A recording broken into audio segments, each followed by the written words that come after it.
All right, this is the Ninth Man NBA podcast. I'm Luke. I'm Alec. I'm Colton. And I'm Eric. This is the second week of us doing the NBA podcast. Last week we talked about a number of things from Victor Oladipo and Paul George swap. We talked about the dominance of Ben Simmons in his first couple games, having a triple-double in his fourth game. A really good start for the Detroit Pistons at 8-3. Blake Griffin's dominance here as of late. But today we're going to talk about a number of things. First being the best of the week. But I want to tell you why we do this NBA podcast like I did last week and we'll do in the following is that we know you're going to listen to people long before you listen to us. But that's why we're called the Ninth Man Podcast. We're fans of the NBA. We talk, we listen, and we watch way too much of the NBA. And so that's what we're doing here at the Ninth Man Podcast. So guys, the first question, and I'll start with Eric here for the best of the week. Well, Eric, what do you have for the best of the week? I'd say James Harden holding it off without Chris Paul in the night Chris Paul comes back, and then putting up 90 points in the first half. I mean, that's just very unheard of. He had a triple-double probably about a week ago, and he's been scoring at will. I know he had 48 against Phoenix whenever they played, 38 the night before that. So he's been scoring at will. His three-step Euro step. Yeah. Has, God forbid they call it travel. Yeah, I know, for real. But I'd have to go with James Harden. Yeah. Just a tidbit on James Harden. You mentioned James Harden. I didn't plan to go here just yet, but James Harden is leading the league in points scored, with 538 points. The closest being LeBron with 463. So he's absolutely dominating in that category, looking to maybe be the points leader at the end of the year. Al, what about you for the best of the week? Gotta go with Joel Embiid against the Lakers. Played 34 minutes and had 46 points. Was 14-20 from the field, 2 of 3 from 3, and 16 of 19 from the free throw line. Then he added 15 boards, 7 assists, and 7 blocks. And we've also seen him be very turnover prone. He only had 2 turnovers. And Simmons was pretty fantastic in that game as well. But all in all, a brilliant performance from Embiid. Trust the process. Yeah. Colt, what about you? I'm going to have to go with the rookie Lonzo Ball last night, getting his second triple-double of the season with 11 points, 11 assists, and 16 boards, which is quite impressive for a point guard at his size. I think he tied with age with LeBron at 20 years and 23 days or something like that for his second triple-double, which is incredible, and he set a record with Magic Johnson, so definitely a good feat for him, especially with how he struggled last week and got benched almost the whole second half, it seemed like, against the Sixers. So it's very impressive. Yeah, we've seen kind of the best of Lonzo Ball, and we've seen the worst of Lonzo Ball this season so far. We talked about last week about Ben Simmons' triple-double, but he's been unbelievably dominant, really. He's been not playing like a rookie whatsoever. Lonzo Ball, however, has been playing like a rookie. He's looked like a rookie in his games, but those 2 triple-doubles, he's really showed out. It kind of surprised me. I honestly thought it'd take a long time, and it probably still will take a long time for Ball to kind of fit in there with the NBA. He sometimes looks he doesn't look like an NBA player, especially when he was playing Ben Simmons. He just looked, they're close in age. They're both technically rookies. He just didn't fit on the court with the Sixers there. Did you guys see? I didn't know. I'd love to get your guys' take on this. Did you guys see the LeBron James and Enes Kanter kind of scuffle, if you will, when the Cavaliers visited New York and played the Knicks? And in fact, after the game, LeBron put it on Instagram that he's the king of New York now. And so I don't really know what that means or what that is, but last week we talked about a LeBron scuffle. This week, the saga continues. What did you guys think about that? I don't think that's ever a good idea to mess with LeBron James, debatably the best player ever and debatably the best player today. But, I mean, you could just tell that his game just elevated even more whenever he got got that scuffle. So, I mean, whenever LeBron James is involved with that, it's just going to make him more inclined to score the basketball, do whatever it takes to win that game. I gotta say, Enes Kanter probably couldn't guard any of the four of us sitting here. He's horrendous defensively, but still love the way, no matter where he is, what team he's on, he's got his teammates back. That's one thing you know. Enes, he had Russ's back in OKC, and now here he is defending Kristaps in New York when he's got teams, whatever team he's on, when he's got teammates that are going head-to-head with another superstar or whatever the case may be, he's always going to have their back and hype them up, and that's something, you saw Lonzo walk away the other night from that brawl or scuffle. So having a guy like Enes that's always going to have your back, pretty awesome.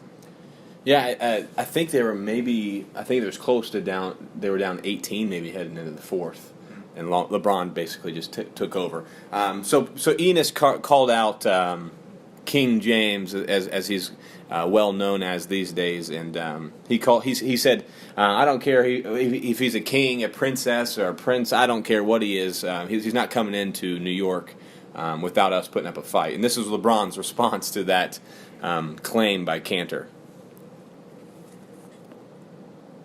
You can call yourself king, queen, princess, wherever. That's not gonna be. He called what? What does it say it again? You can call yourself king, queen, princess. You're not gonna punk us. Well, I'm the king. My wife is the queen, and my daughter is the princess. So we got all three covered. So LeBron there says he's got it all covered, and quite frankly, he does have it all covered. He's third in points. He's top 5 in assists as well, and so he's dominating right now. And although the Cavs are kind of struggling, it looks like the Cavs are going to be all right in the long run. The third the question I would like to pose here is, do you guys trust the process? It's a stupid thing. I think it's been thrown around obviously ever since. Who was the GM that died for their sins? Who was it? Sam Hinkie. Sam Hinkie died for their sins with going through those long and grueling years, but getting draft picks, and now it's kind of coming to fruition with that Ben Simmons and Embiid and Saric over there kind of balling out. Covington had him in, kind of his best season as an NBA player. I mean, he was a D League, G League, whatever you want to call it, player back in 2013-14. So. Are you guys trusting the process? I mean, we talked about Embiid having 46, 15, 7 and 7, first player to do that since they've started recording blocks, having that kind of stat line. Simmons had 18, 9, 10 assists, 5 steals in that game.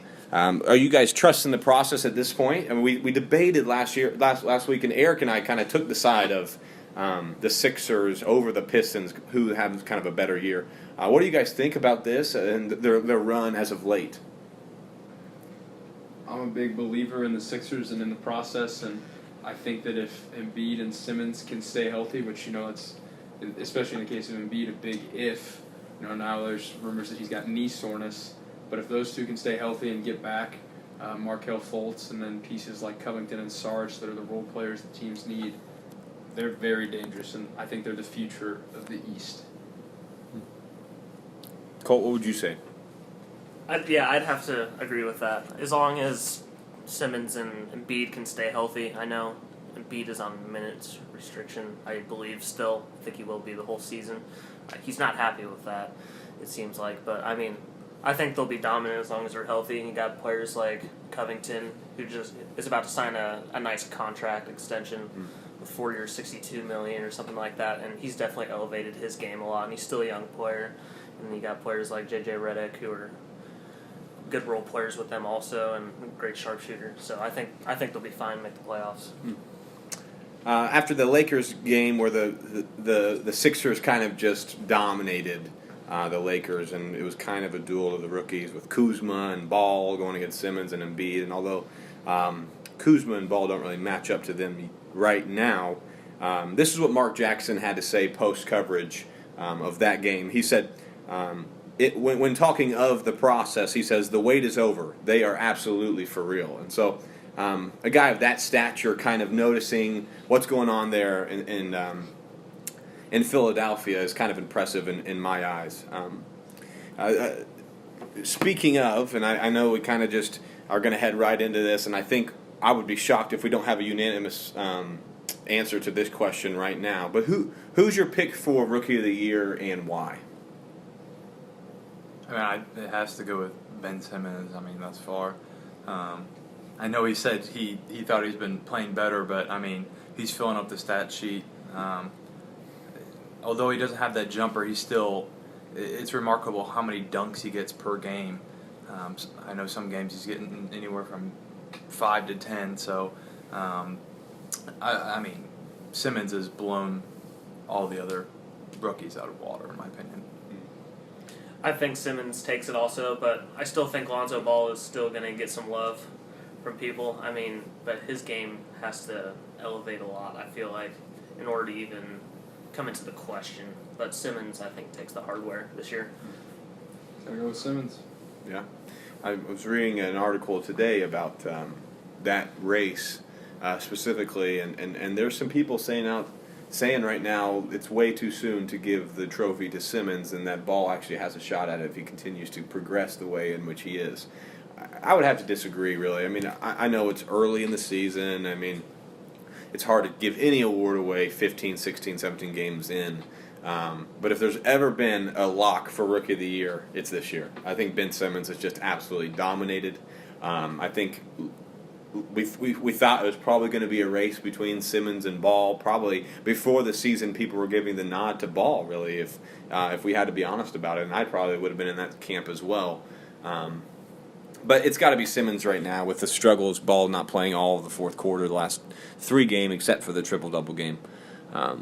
So that's our pick'em segment. We picked the Rookie of the Year. It's pretty much all of us saying Ben Simmons. All right, heading into my favorite segment of the podcast, and that's the face-off. This segment, we all 4 of us are involved. 2 of us are going head-to-head, answering 3 questions, and then we have a judge. We have Alec, I believe, is going to be the judge for this specific face-off. Colt and I will be facing off in the showdown. Eric will be asking the questions. Last week, Alec won the face-off. Colt being the judge, we brought in Mike Peters, and he kind of gave some love to the Cavs and talked about LeBron and the struggles the Cavs are having, what it's going to look like when Isaiah Thomas returns. And so, as we continue this awesome segment, Eric, kick us off with some questions. Yeah. Well, I know we were just talking about Rookie of the Year, and for you guys, who's going to be the MVP this year? And we'll start with Colt on this question. MVP. All right. I haven't thought about this too much, but I think Giannis, can still take MVP. I mean, I think he's been talked about the most. It seems early. So I'm going to have to go with him just because of the production he's had. He's still young, but I think he'll be one of the more dominant players for years to come. He will win it at some point, if not this year, still. Yeah, my MVP pick right now is... Is that the Kentucky and you coming out Yeah, there? my MVP pick right here. No, my MVP pick has got to be James Harden. James Harden, with the stats he's put up, a couple triple-doubles at this point, leading the league in points. I believe he'll end up leading the league in points. He's almost 100 points up. My lock for MVP right now is, and the problem is I like Giannis. I don't mind Giannis. I think Giannis is going to put up 25, 8, and 5, something around that number. But at the same time, the Bucks are struggling to win games, and I think last year's Russ was an anomaly last year, only winning 50 games, or I believe it may have been around 48, 49 games. I believe that's going to be an anomaly. I think your team's going to have to win a lot of basketball games to be the MVP. That hadn't happened in over 35 years last season. I don't think it's going to happen. The Bucks are not that convincing in any way, shape, or form. They don't get any love in terms of national TV. They don't get any love in terms of, Giannis is maybe seen as the only player on that team right now. I know Eric Bledsoe might produce a little bit, but right now it's James Harden for me. All right. And then secondly, what has been the biggest surprise of the NBA season thus far? And Luke.